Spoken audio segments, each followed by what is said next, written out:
Bizim yolumuz ayrılık mı? Yine bugün sensizlik kalbimi dağlayar. Yeke koydum yarım beni, yürek sendi bağlayar. Yine bugün sensizlik kalbimi dağlayar.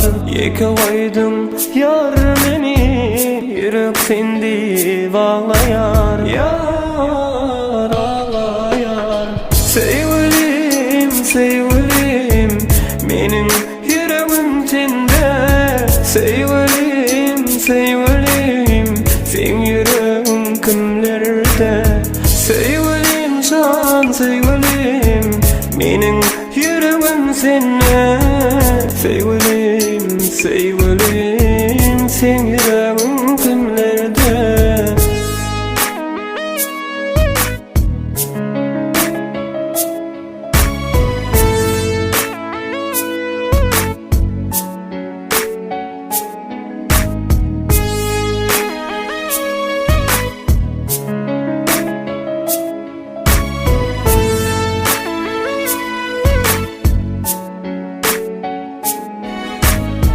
Ayrıp olur mu kaylana, yüreğimden yüreğimi?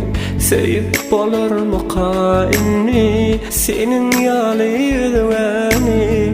Ayrıp olur mu kaylana, yüreğimden yüreğimi? Sevip olur mu kainni, senin yalıydı beni? Yar beni.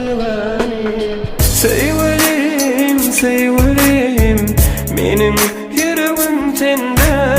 Sevgilim, sen yüreğin kimlerde? Sevgilim, menin yüreğim sende. Sevgilim, sen yüreğin kimlerde? Arzumuzda yoktu ayrılığın yolu. Düşünmedim yanlışımı, sen mi ya men günahı?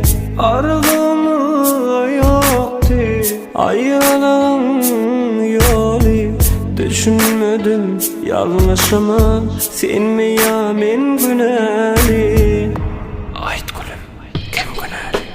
Sevgilim, menin yüreğim sende. Sevgilim, sen yüreğin kimlerde? Sevgilim, menin yüreğim sende. Sevgilim,